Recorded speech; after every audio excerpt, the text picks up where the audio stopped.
So this is Kindred interview 2. I am interviewing our current Jarl. He's actually the second Jarl we've had at the Kindred. He's been the Jarl for a few months now, since around last Sigurblot, which is in April. We filmed on location at his farm, which I'll show you a little bit of footage. We are inside his greenhouse. If there's a little bit of wind, that's why.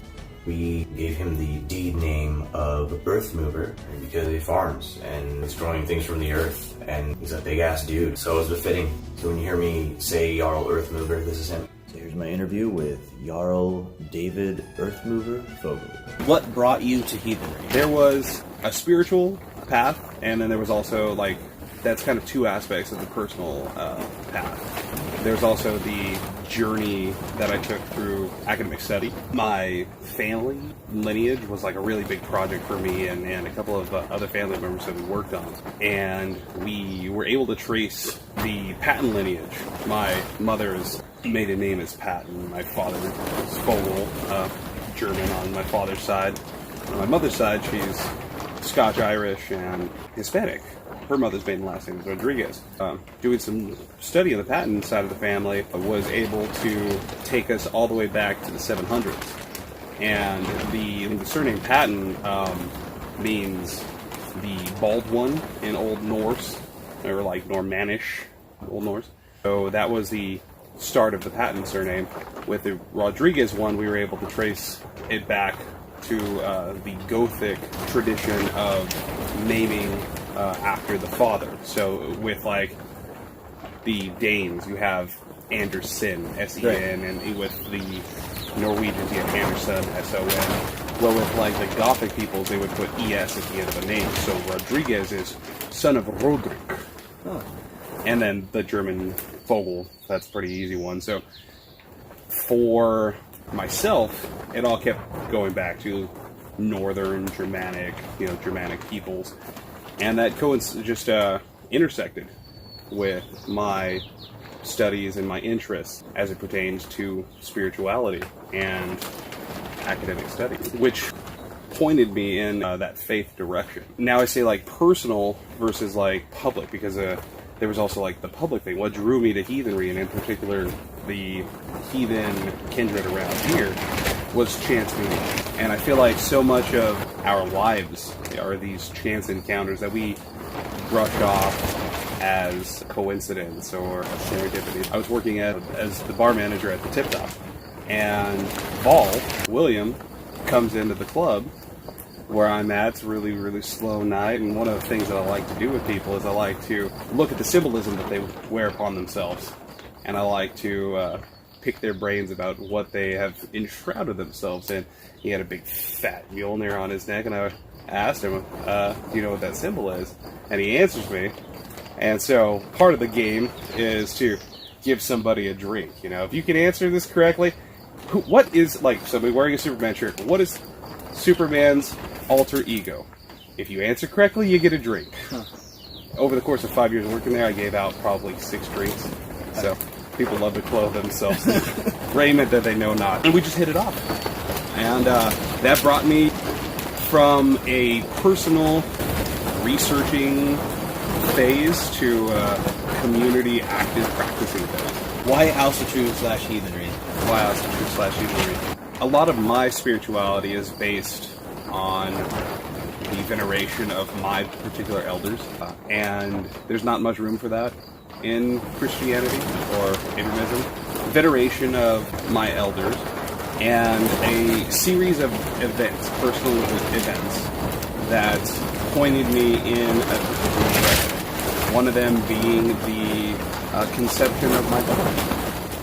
We were at a medieval fair, and I bought a Mjolnir pendant for my wife. And me and my wife were trying to conceive, and within the month, me and her found out that we were pregnant with my daughter. That was a big push. When I was a child, I had a recurring dream that at the foot of my bed were these 3 beings, say ghosts. I said what a ghost when I was a kid because that was my understanding. But spiritual beings that were standing watching me, very aggressive, posturing, just vigilant. And that stuck with me through my whole life. When I was a kid, I described them as being Vikings. But they were probably, with my exposure to history, they were probably dressed in northern European medieval attire. And as a kid, the only word that I had was Vikings. And there was been a couple of other very touching spiritual moments that have arisen and guided me into the place that I am presently. What are the drawbacks? The drawbacks. The association of Germanic and Northern European spiritual beliefs, symbolism, language with white nationalism, and with the kind of exclusionary thought that those ideologies espouse. Odin is jokingly referred to as the All-Father, not the Son-Father. And that can be as true as you want it to be. You can either pass it off as a joke, or you can realize that there is a supreme spiritual being that created the entirety of the cosmos, that person, thing, entity is, in fact, the creator, the essence, the driver, the moving force of everything. And not picking and choosing which are its children. Who is your patron deity and why? My patron deity is Njord, Vanir, the god of the sea, second most in power to the All-Father Most High. I live in Humboldt County. I feel it's very fitting, where we have the mountains meeting the sea, much like Njord and his wife.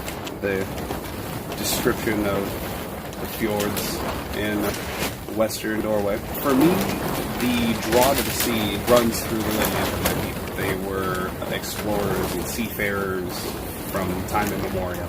My grandfather even served in the Navy in World War II. My uncle served in Vietnam in the Navy. Like a lot of seafaring history. And for me personally, I've only lived a small portion of my life far from the ocean. Other than that, I always explain it to people, the ground doesn't feel right under my feet unless I'm near the coast. Being near the ocean, feeling the ocean breeze, taking the bounty from the sea, all of those things draw me towards that kind of veneration of that particular divine expression. How has being in a kindred impacted your life? I've met several people that I otherwise wouldn't have met. The community that has been built around this kindred is extremely diverse and comes from all walks of life. We don't have any millionaires, not yet, but we're looking for you. And in my own personal life, we're here at my farm, and the person that brought me into the kindred was Vol. That was summer solstice. 2 years ago was one of the most transformative moments of my life. We went out to his farm and we had like a 3-day long summer solstice festival. And me and a couple of other members from the kindred, my wife and my daughter, were out there for about 5 or 6 days, setting up and prepping and just enjoying our time out on this farm, helping out doing the chores. And I really fell in love with the lifestyle. It really linked up with a lot of the teachings that I've been exposed to through Asatru and a lot of my own personal and spiritual beliefs. How do you perceive that you've affected others? The biggest effect that I've had on others, in particular the kindred around me, has been using my will to motivate them to move forward into the endeavors that we're trying to undertake. One of the things that we've recently incorporated into our celebrations has been butchering our own animals for our feasts, and I feel like I've had a particular thumb on that scale. And I feel like it's been a very good community building, positive experience. And we've been able to learn a lot about our food, where it comes from, going out and meeting all these different farmers, and getting to see our animals live the way that they do before we consume it. And I would like to think that that's affected people in the community in a positive way. What to you is Drengr? Drengr is a person of sound body, mind, and spirit who, when pressed to, acts with right action. Not because it's right, but because that is the nature of their person. They are competent in their own self in order to project that spiritual energy into the space around it, to be able to bend others to their will, so to speak. It doesn't have to be as forceful as that, but whether the action needing to be taken is courageous or an act of valor, or knowing when best to stay silent. That's what's great. How do you define spirituality?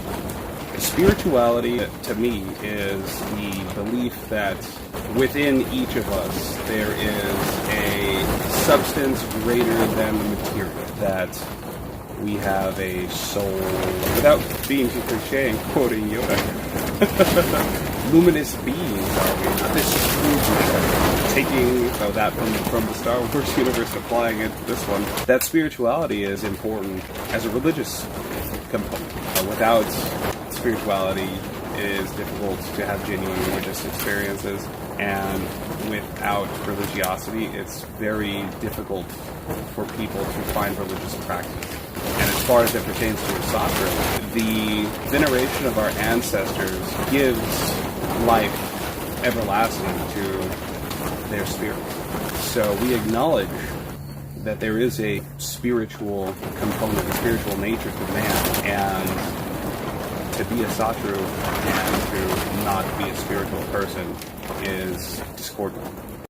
So that was the second interview. Let me know what you think in the comments below. You can see from the farm itself, every single one of us seems to be doing something. We all try to motivate each other, help each other out, uplift one another. That sense of community is pretty important. Link to his site below. And as you saw, all the questions were the same as the last interview, and they'll be uniform for everyone. That way you can get a good gauge on the differences of opinion and belief in the Kindred. Comment if you agree with something, disagree with something, want to expand an idea. Bitches, gripes, moans, complaints. Subscribe. Orn. Are you guys nice to each other? Here, it's recording, so if you just want to, Thing is huge.